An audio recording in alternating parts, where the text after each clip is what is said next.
చిన్న పదవి ఆశించాల, ఏం ఆశించాల. వాళ్ళ కోరికల్లో మార్పుగా రావాలి, ఆ మార్పు కోసం మేము నిలబడాలి అని ఒక కట్టుదిట్టమైన ఆకాంక్ష తప్ప ఇంకే స్వార్థం లేదు. అలాగే మన నాయకులు కూడా, పోటీ చేయని నాయకులందరికీ కూడా పేరు పేరున మీ అందరికీ ధన్యవాదాలు తెలుపుకుంటా ఉన్నాను. నేను 21 సభ్యులు మొన్న పిఠాపురం సభలో కూడా చెప్తా ఉన్నాను. చిన్నప్పుడు మా టీచర్ చెప్తా ఉన్నారు, ఆయన బైబిల్లో ఇప్పుడు నేను వెళ్ళే సిచ్యువేషన్కి వెళ్ళే టైంకి ఆవిడ ఏదో చదువుతూ ఉన్నారు, బైబిల్ చదువుతూ ఉన్నారు. ఆవిడ మాట్లాడేది ఏదో ఒక రోజు వెళ్తే ఏదో చదువుతూ ఉంటే నన్ను పిలిచి, నువ్వు ఇది ఎన్రా నీకు మంచిదని చెప్పారు. ఎందుకు చెప్పారు తెలియదు, కానీ నిజంగా పనికి వచ్చింది నాకు. తను తగ్గించుకున్నవాడు హెచ్చింపబడును, నీకు మంచిది అవుతురా నీకు. ఆ మాట ఏంటి నేను ఎప్పుడు అనుకునేవాడిని, అంటే మనం ఎంత సాధించినా తగ్గి ఉండడం చాలా అవసరం. అంటే ఏమీ లేని ఇస్తరాకి ఎగిరి పడుతూ ఉంటుంది, ఎగిరెగిరి పడుతుంది. అన్నీ ఉన్న ఇస్తరాకి చాలా నిండుగా ఉంటుంది. అలాగే ఎన్ని స్థానాలు అని కంటే కూడా ఎంత బలంగా చేసామనే దాని మీద అందరూ అన్నారు. ఆ రోజున తాడేపల్లిగూడెం సభ, మన బొలిశెట్టి గారు రోజుగా ఉన్నప్పుడు అందరూ కూడా తాడేపల్లిగూడెం సభ చేద్దాం, మనం 24 స్థానాలకి పోటీ చేస్తాం అని చెప్పిన తర్వాత మొట్టమొదటి సభ కూటమికి ఎప్పుడు వచ్చే ఉధృతి లేదు. ఆ రోజున అందరూ చెప్తారు, నాకేం తేడా కనిపించలేదు కానీ బట్ అందరికీ ఒకటే అనిపించింది, ఉధృతి లేదు, హుషారు లేదు, మీరు పాడు చేసిన నానా రకాలుగా మీ అందరికి అభిప్రాయాలు ఉన్నాయి. ఆ రోజు నేను దాన్ని తప్పని చెప్పట్లా. ఆ రోజు మనం ఊహించామా 24 అంటే కూడా 24 మళ్ళీ తగ్గి 21 అయిపోయింది. ఇన్ని తగ్గి కూడా మనం దేనికోసం నిలబడ్డామంటే మనకు బలంగా, నేను చెప్తున్నాను, ఆన్ యావరేజ్ జనసేన ఓటింగ్ బలం లేని చోట అన్ని ఒక యావరేజ్ తీసుకుంటే, సరాసరి తీసుకుంటే 170 నియోజకవర్గాల మీద మనకు ఖచ్చితంగా ఒక 20% ఓటింగ్ పెరిగింది. 7% నుంచి 20% ఓటింగ్ పెరిగింది. కానీ మనం తక్కువ చేయటం వల్ల మనం పదే పదే మన అందరికీ మనం ఎందుకు తక్కువ చేసి ఎందుకు కూటమి రావాలని పదే పదే చెప్పడం వల్ల మీరు సభాపతి కూడా చెప్తా ఉన్నారు, మీరు చూశారు, అయినపాత్రుడు గారు చెప్తా ఉంటే, ఎన్టీ రామారావు గారు పార్టీ పెట్టినప్పుడు ఇంత మెజారిటీలు రాలేదు, అప్పుడు కూడా మాకు 3,000 4,000 వచ్చినాయి. కానీ ఈ రోజున చూస్తే ఒక్కొక్కరికి 30,000 40 70 90 అసలు ఊహించని మెజారిటీ. ఒక ఎంపీకి వస్తే ఇలాంటి మెజారిటీస్, అలాంటి మెజారిటీలతోటి కొట్టారంటే ఇది జనసేన తాలూకు బలం ఎంత మీకు బలంగా ఓట్ టర్న్ అయిందో మనందరికీ తెలుస్తూ ఉంటుంది. ఇది మనం నిజంగా చాలా ఆనందపడాల్సింది, మనం గర్వించాలి. అట్ ది సేమ్ టైం చాలా బాధ్యతగా కూడా దీన్ని ముందుకు తీసుకెళ్ళాలి. అలా ఇంకో నాకు మన నాయకులందరికీ కూడా నా విన్నపం, ఎవరిని కూడా వైసీపీ నాయకుల్ని కానీ ప్రత్యర్థి పార్టీకి సంబంధించిన ఎవరు కానీ వాళ్ళు మన శత్రువులు కాదు, వాళ్ళు ఇంక్లూడింగ్ వైసీపీ కూడా మనకు శత్రువులు కాదు, మన ప్రత్యర్థులే. రాజకీయ పార్టీ వాళ్ళు మన శత్రువులుగా పరిగణించవచ్చేమో నాకు తెలియదు, అలాగే చేశారు వాళ్ళు, కానీ మనం వాళ్ళని శత్రువులుగా పరిగణించట్లేదు. ఈ మెసేజ్ మీరు దయచేసి లోతుగా మీరు అర్థం చేసుకోవాలి. వాళ్ళని పీడించడం కానీ వాళ్ళు చేసిన తప్పులు మనం చేయకూడదు. అలా అని చెప్పి మనం చేతులు కట్టుకుని ఏం లేవు. వాళ్ళు చేసిన తప్పులు ఉంటే చట్టం ప్రకారం మన పివి నరసింహారావు గారు ఉటంకించినట్టుగా మన పిఠాపురం సభలో కూడా చెప్పాను, చట్టం ఏ పనులు చేయాలో ఆ పనులు చేసుకెళ్ళిపోతూ ఉంటుంది. కానీ కక్ష సాధింపుగా కూర్చోబెట్టి వాళ్ళని వేధించడం కానీ, సామాజిక మాధ్యమాల్లో నిందించడం కానీ,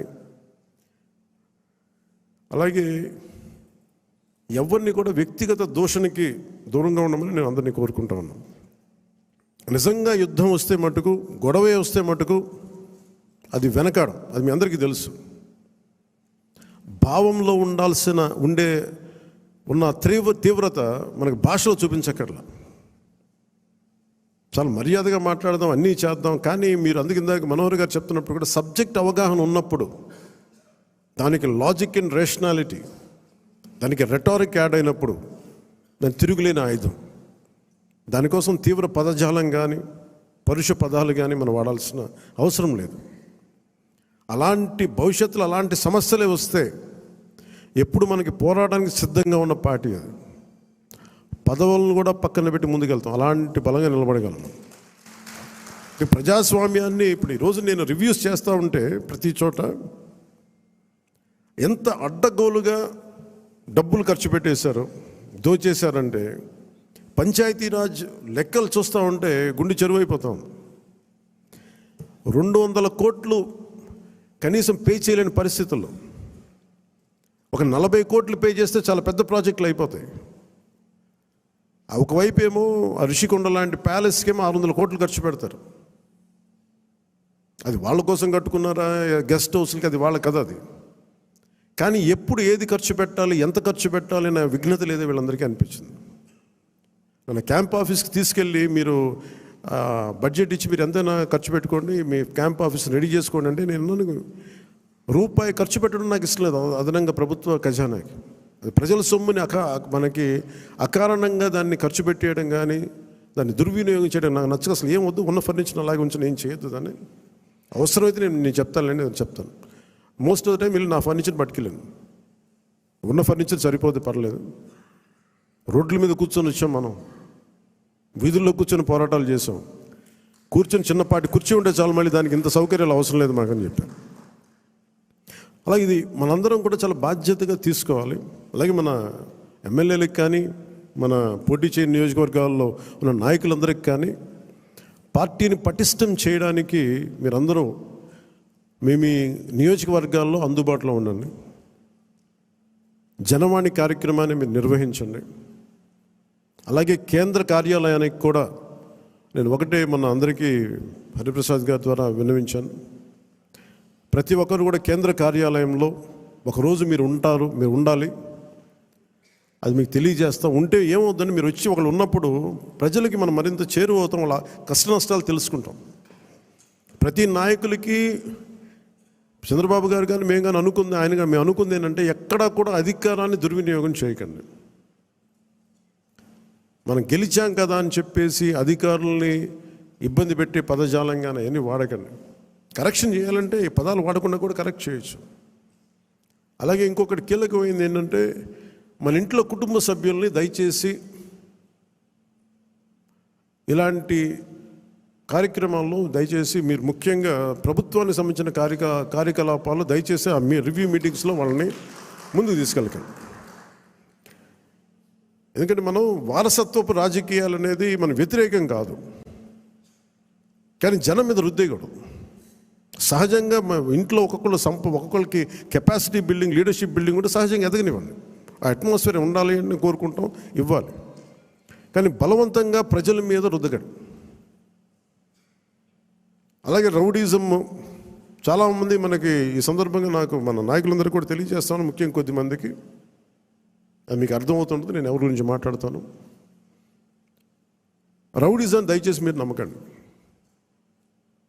ముఖ్యంగా మన నాయకులు కొద్దిమంది చెప్తున్నాను, దయచేసి రౌడీజాన్ని నమ్మకండి. మెత్తగా ఉన్న నాయకుల మీద, ఏం మాట్లాడిన నాయకుల మీద మీరు వచ్చి మాట్లాడాలి కానీ తిట్టడాలు కానీ చేస్తే నాకు ఆ భయాలు లేవు. మీరు అది గుర్తుపెట్టుకోండి. వైసీపీ లాంటి ఒక గుండా పార్టీని ఎదుర్కొని వచ్చిన వాడిని మీరు నన్ను బెదిరించగలరా? మీరు ఆలోచించండి. కొంచెం లోతుగా మీరు అధ్యయనం చేయాలి దాన్ని. ఎందుకంటే మాట కావాల్సిన సంస్కారం కావాలి. ఇక్కడ మీరు కూర్చోబెట్టి బెదిరించేసి సామాజిక మాధ్యమంలో మన నాయకులు మీరే తిడతా ఉంటే నేను మిమ్మల్ని వదులుకోవడానికి సిద్ధంగా ఉంటాను. గుర్తుపెట్టుకోండి.